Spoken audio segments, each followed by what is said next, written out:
Notre invité ce soir, il se nomme Aliou Faye. Bonsoir. Bonsoir, monsieur Gueye. Aliou Faye, mon Thomas, vous êtes le coordonnateur du mouvement Nouvel Élan, par ailleurs conseiller technique au niveau du COUD, le Centre des œuvres universitaires de Dakar. Avant de parler politique, restons au COUD. Vous avez reporté jusqu'au mois de décembre la réouverture du campus social, ce que dénoncent les étudiants qui étaient même ce matin, ou bien qui voulaient faire ce matin, un point de presse au sein de l'université, mais ils ont été dispersés par la police qui a usé de gaz lacrymogène. Pourquoi vous avez pris une telle mesure de reporter jusqu'au mois de décembre l'ouverture du campus social? En fait, je vous remercie d'abord pour l'invitation et j'apprécie beaucoup le thème du jour, qui est un thème d'actualité et qui touche à l'actualité au niveau de l'Université Cheikh Anta Diop de Dakar et du campus social, le COUD. En réalité, le vendredi passé, nous avons tenu un conseil d'administration pendant lequel on a discuté de 2 points. Il s'agissait de valider le projet de réaménagement du budget du COUD pour pouvoir faire face aux urgences, mais aussi de discuter sur la réouverture du campus social. Et maintenant, en réalité, depuis le 1er juin, il y a eu des choses qui sont passées à l'université. L'université a été complètement, je dirais le campus social, puisque c'est de cela qu'il s'agit, a été complètement détruit, a été complètement saccagé et brûlé, et de sorte qu'il y avait énormément de choses à refaire. Et aujourd'hui, vous n'êtes pas sans savoir que le parc automobile de l'université a été complètement décimé. Et il y a eu aussi les bureaux qui ont été saccagés et brûlés. Il y a eu les véhicules des particuliers, plus de 20 véhicules appartenant à des honnêtes agents qui ont fait des sacrifices pour acheter leurs véhicules qui ont été brûlés. Et je pense que la revendication elle est légitime. Nous demandons le minimum pour pouvoir reprendre le travail normalement. Et ce minimum, c'est quoi? C'est que les bureaux soient reconstruits, c'est que le parc automobile appartenant au personnel du COUD qui les aide dans le transport soit remis en place et que les impactés soient accompagnés. C'est simple. Mais pourquoi? Maintenant, l'administration a fait l'évaluation, a mis parcours de ses réalisations parce que l'administration a commencé à réhabiliter. Maintenant, il a donné un délai pour dire que je terminerai mes réalisations au bout de 2 mois. C'est ce qui est aussi normal. Quand même. Pourquoi 2 mois? C'est ce que dénoncent ces étudiants. Mais pourquoi ils le dénoncent? Et en cassant, ils ne savaient pas que c'est ce qu'ils cassent, on allait besoin du temps pour... Mais vous, l'intersyndicale du COUD, lorsqu'elle tenait sa conférence de presse il y a quelques jours de cela, vous avez dit que vous êtes pour la réouverture, mais avec des conditions. Oui, ce sont les conditions. Ce sont ces conditions que j'énumère. C'est-à-dire la réhabilitation des parcs qui a été décimé, la réhabilitation des bureaux et l'indemnisation, l'accompagnement. Parce qu'il ne s'agit pas d'indemnisation, mais d'accompagnement des impactés. Si c'est réalisé, on est prêt à reprendre le boulot. Est-ce que vous ne pouvez pas démarrer en attendant la finition des travaux? Comment démarrer? Je vous donne un exemple.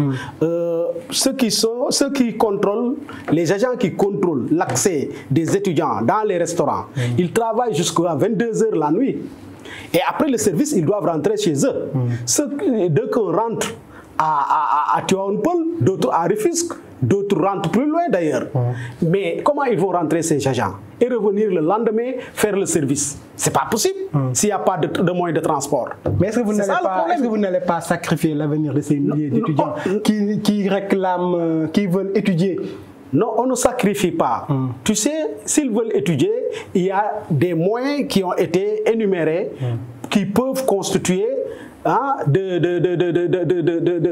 c'est-à-dire de palliatif, c'est-à-dire le conseil académique a proposé, a dit il y a 2 solutions. Les enseignements peuvent continuer, mais à distance. C'est qu'ils ont refusé. Ils sont contre les cours en ligne. C'est à la mode. Partout dans le monde, les gens font des enseignements à distance. Pourquoi ils refusent les enseignements à distance? Mais dans certaines zones, il y a des problèmes de connexion, monsieur Faye. Mais on peut toujours trouver des solutions. J'ai vu que l'administration est allée même très loin en essayant d'accompagner autant que faire possible les étudiants. Ils ont même allé pendant les vacances à même distribuer des clés USB jusqu'au fond fin du Sénégal pour que les étudiants puissent disposer des cours. Donc ça, quand même, l'administration, elle est disposée à accompagner les étudiants. Mais l'étudiant, ce qu'il veut, c'est revenir coûte que coûte dans le campus social. Mais il y a le minimum. Il y a le minimum, les conditions de sécurité. Mais il faut les garantir. On ne peut pas reprendre comme on a fermé l'université. Sinon, le problème risque de se... Selon eux, ils accusent même le directeur du COUD, Maguette Sène. Selon eux, il veut fermer le campus jusqu'au lendemain de l'élection présidentielle. Ça, c'est un mauvais procès. Jusqu'au lendemain de l'élection présidentielle, parce que c'est un acteur politique. Ça, non, ça, c'est un mauvais procès qu'il faut au directeur du COUD. Au contraire, il devrait remercier le directeur du COUD, qui se bat nuit et jour pour mettre le campus dans d'excellentes conditions. Avant le saccage, avant le 1er juin, tout le monde appréciait le cadre de vie de l'université, le cadre de vie du campus, à cause des initiatives du directeur du COUD. Et pourquoi aujourd'hui il lui fait ce mauvais procès? Mais il a beaucoup fait pour que l'université soit attrayante, que le cadre de vie soit convivial et que les étudiants soient dans de bonnes conditions. Aujourd'hui, c'est-à-dire il faut qu'il accepte que la responsabilité revient aux étudiants. Ils ont cassé. Ils n'ont qu'à accepter que les gens prennent le temps qu'il faut pour le préparer. Pourquoi la police les a conduits? Pourquoi elle n'a pas laissé ses étudiants faire leur point de presse au sein du campus? Non, mais actuellement, l'université, elle est fermée. Il n'y a pas d'étudiants au campus. Pourquoi laisser des gens qui quittent l'extérieur pour venir à l'intérieur faire là-bas des points de presse? C'est pas possible. Mais après soit on ferme, soit on ferme pas. Après les saccages de juin, est-ce que voilà, vous vous êtes dit, bon, voilà, on va réfléchir sur un phénomène, comment faire pour éviter ce qui s'est passé au mois lors du conseil d'administration. Est-ce que la police va venir? Non, c'est ce que je viens de vous dire. Ou bien est-ce que voilà, vous avez pris d'autres initiatives? C'est ce que je veux vous dire. Lors du conseil d'administration, le COUD est venu avec une liste de propositions. Parmi ces points de proposition figurent en bonne place les questions sécuritaires. Pour garantir, comment faire pour garantir la sécurité des personnes et des biens dans le campus universitaire. Les étudiants ne se sont même pas prononcés sur cette proposition qui est pertinente du directeur du COUD. Comme quoi? Mais que les cartes d'accès trouver une carte parallèlement à la carte d'étudiant, trouver une carte de... Oui, mais il y avait une carte d'accès, non? Non, mais ces cartes-là, beaucoup de ceux qui ne sont même plus étudiants peuvent disposer de cette carte et continuer à fréquenter l'université. C'est là où se trouve le problème. Oui. C'est là où se trouve le problème. C'est un problème, oui. Maintenant, c'est en ce sens que le directeur voulait orienter le débat, mais ils n'ont pas accepté de le suivre. Ils veulent coûte que coûte une ouverture et continuer encore à refaire ce qui se faisait. Non. Le directeur a dit non, moi je veux une réforme intégrale du dispositif sécuritaire pour qu'on puisse garantir les accès et consorts dans le campus social. Mais eux, il semble qu'ils ont quelque chose à cacher ou bien ils veulent encore que les mêmes choses se reproduisent dans le campus. Maintenant, donc vous êtes pour le report de cette réouverture jusqu'au mois de décembre? Nous sommes pour les conditions qui ont été posées pour nous sommes pour la réhabilitation du campus. Nous sommes pour le respect de vos conditions. Le respect de nos conditions. Si les conditions sont réunies, on est prêt à aller travailler. Très bien, parlons à présent politique. Vous êtes un acteur politique, le coordonnateur du mouvement Nouvel Élan, Aliou Faye. Votre candidat, en même temps, je rappelle que vous êtes membre de la coalition Benno Bokk Yakaar. Votre candidat Amadou Ba était dans le nord du pays pour faire une tournée, ce que vous appelez une tournée économique. Hier, il était à Louga pour inaugurer un hôpital, rencontrer les habitants et tout. Tournée politique ou campagne électorale déguisée? Mais vous savez pertinemment que c'est une tournée politique. C'est une tournée économique. C'est une tournée économique comme faisait le président Macky Sall. C'est une tournée économique comme faisait le président Abdou Diouf, comme faisait le président Abdoulaye Wade. Dans ce que... Tournée économique du candidat ou du Premier ministre? C'est une tournée économique du PM, du Premier ministre Amadou Ba. Maintenant, l'opposition ou bien une certaine presse a essayé de manipuler l'opinion pour dire que cette tournée n'a rien d'économie, mais c'est une tournée politique. C'est faux. La tournée, elle est éminemment économique. Parce que vous avez vu le PM, dans les localités que vous avez citées, procéder à des inaugurations, procéder à des poses de première pierre, procéder à des visites de chantier en cours. Donc, on ne peut pas dire que la tournée n'est pas économique. Est-ce que c'est pas là où se pose le problème? Inaugurer, oui, avec ces fortes mobilisations, on a vu ce qui s'est passé hier à Louga, ça ressemble plutôt à de la politique. Non, c'est pas de la politique. Tu sais, les populations de l'intérieur sont très reconnaissantes. Les populations de l'intérieur du pays sont très reconnaissantes. Dès que l'État termine un ouvrage, un projet, une infrastructure, à l'inauguration, vraiment tout le monde se réjouit de l'ouvrage et ils veulent remercier l'État ou bien l'autorité politique qui est au devant.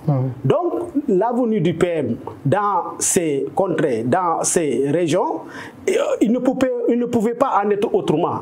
Il fallait que les populations sortent pour remercier l'État, pour remercier le PM qui est à la tête du gouvernement. Et vous êtes satisfait de la mobilisation? Mais oui, vous l'avez vous-même dit, depuis hier, les gens en parlent. C'est ce qui disait Amadou Ba ne connaît pas l'intérieur du pays. Amadou Ba n'est pas adoubé par les populations de l'intérieur. Mais ils ont vite déchanté. Ils savent que hier, ce qui s'est passé, par exemple, la mobilisation de Falisek, qu'ils sont en train tout le monde en parle. Tout le monde en parle.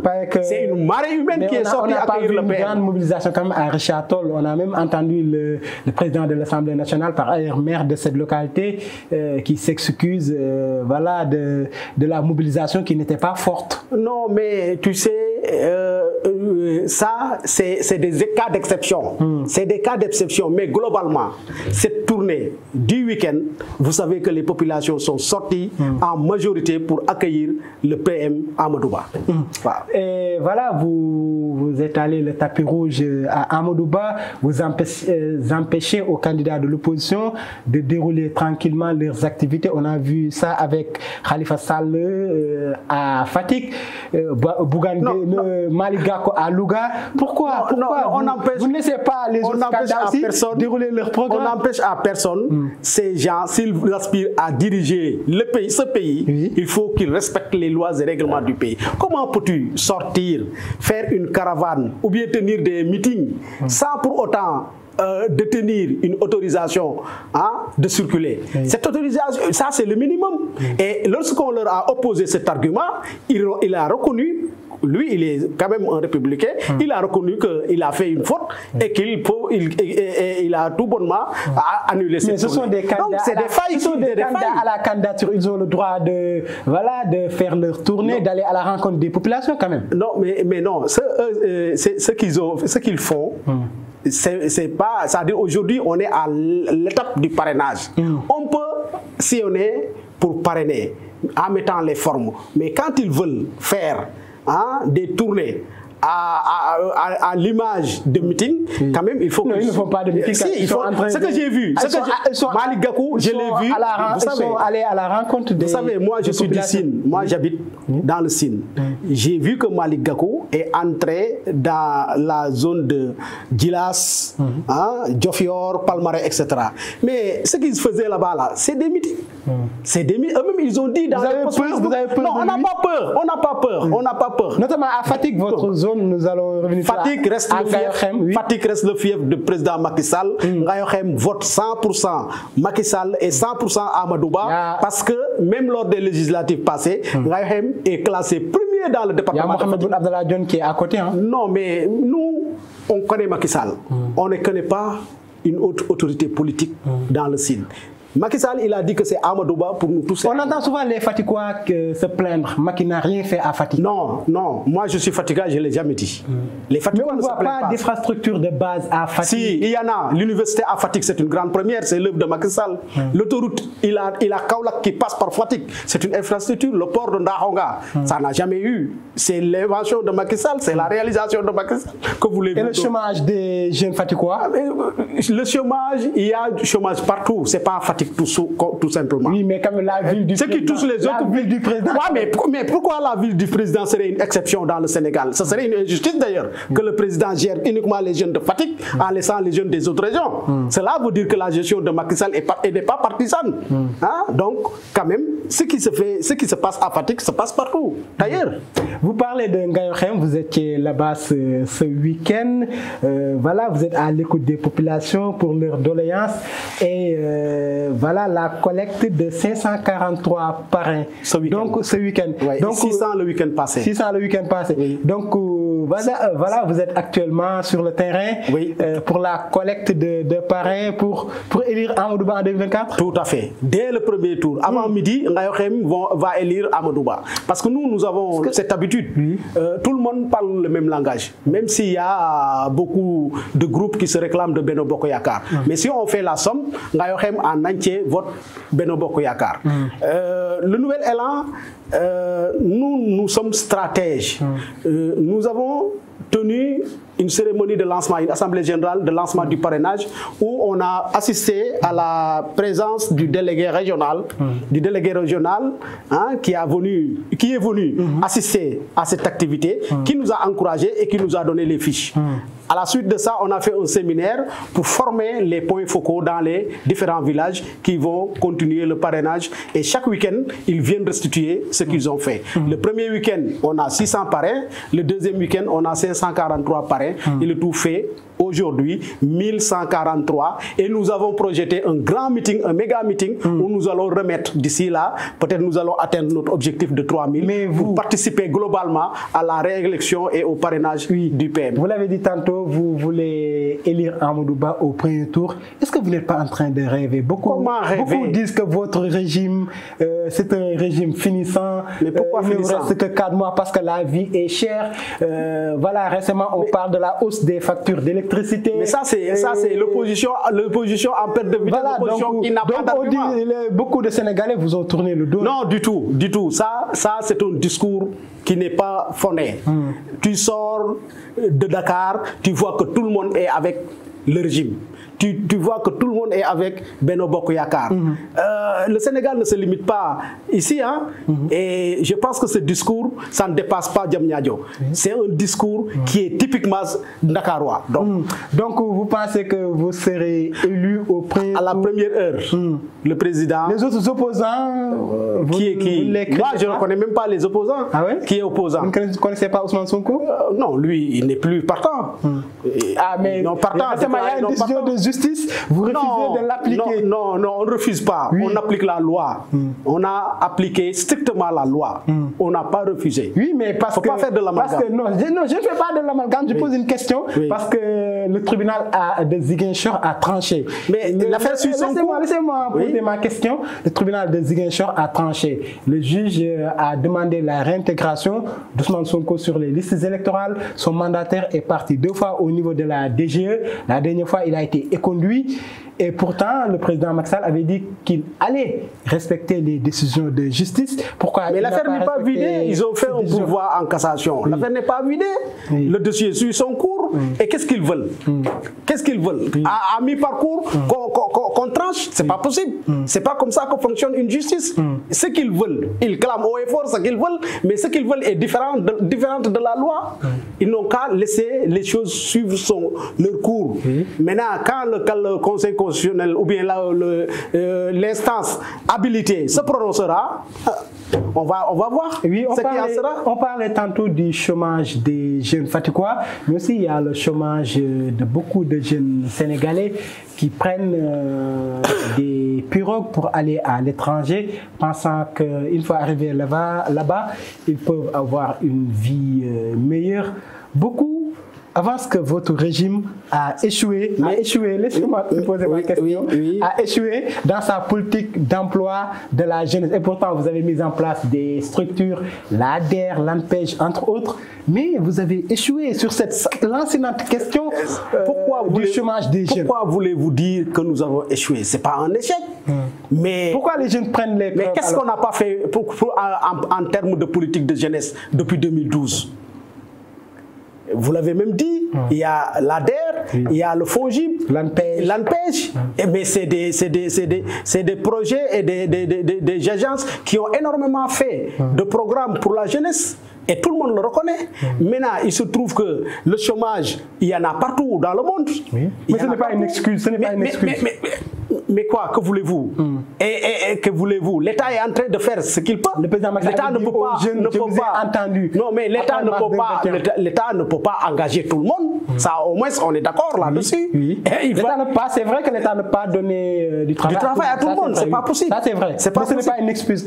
Non, mais l'État est en train de faire ce qu'il peut. Déjà, la tournée du PM Amadouba, on a vu qu'il a inauguré le stade de Dagana. Mais ça appartient à qui un stade? Ça appartient aux jeunes, quand même, dans le domaine du sport.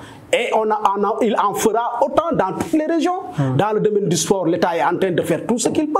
Et voilà, vous avez vu carrément qu'il y a eu des résultats. Parce que ce qu'on a eu en termes de trophées, en termes de coupes, entre l'année dernière et cette année, c'est une belle moisson.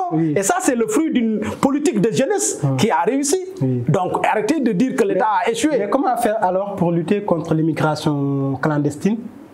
Mais ça, il faut conscientiser, il faut que les jeunes soient conscients qu'aujourd'hui, il est préférable de rester dans ce pays que d'aller ailleurs. C'est-à-dire qu'ils prennent l'Europe comme état un Eldorado. Il faut qu'on tienne à ces jeunes un langage de vérité. Qu'aujourd'hui, le monde est un village planétaire. Que partout où tu es, si tu fais des efforts, par exemple, ce que tu rassembles pour payer un billet pour sortir par la mer, mais quand même, tu peux commencer un petit commerce. Oui, mais est-ce qu'ils ont des fonds aussi pour mais pourquoi l'État a mis sur place le FONGIP, l'ANPEJ, l'ADER, etc. Mais c'est des structures qui accompagnent les jeunes. Concernant l'ADER, beaucoup avancent que voilà, vous avez donné des fonds à vos militants. Non, du tout, à nos militants. Quelque chose qui est informatisé. Les gens, tu es devant l'ordinateur, tu fais ta demande. Est-ce que ceux qui rassemblent ces demandes reconnaissent ceux qui sont leurs militants ou pas? Ça, c'est un mauvais projet qu'on fait aux agences et je ne partage pas. Il faut que les gens sachent que qu'on soit militant de l'APR ou non, on peut bel et bien bénéficier de ces accompagnements de l'ADER ou du FONGIP ou de l'ANPEJ. Alors, il y a d'autres candidats issus de Benno qui ont pris leur propre voie en décidant de ne pas respecter le choix du président Macky Sall de se ranger derrière Amadouba. Je l'ai évoqué tantôt, il y a le cas Mohamed Boun Abdallah Dionne, Mamboy Diao, Ali Ngouille, entre autres. Mohamed Boun Abdallah Dionne, il est à côté de vous, à quelques kilomètres, à Gossas. Il ne posera pas problème, lui, Boun Dionne? Mais il ne peut pas poser problème. Je vous ai dit, Fatick, le Sine Saloum, et le Sénégal même. Je te dis, nous n'avons qu'un seul leader, c'est le président Macky Sall. Le président Macky Sall, il va accompagner le candidat Amadouba. Il l'a choisi lui-même.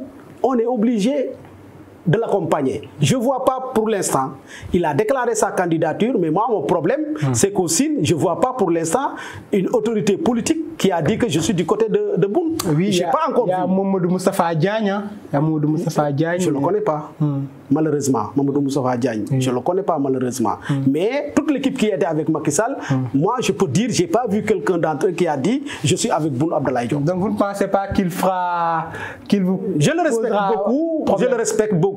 C'est quelqu'un qui a beaucoup fait, qui a accompagné le président, qui est honnête, mais sincèrement, il ne peut pas. Pourquoi le président ne l'a pas choisi? Alors, pourquoi le président ne l'a pas choisi? Non, mais ce n'est pas la même chose. Ça, c'est une affaire d'État. Le président l'avait lui-même dit. C'est une affaire d'État. Et il ne choisit pas parce que tu es proche de lui.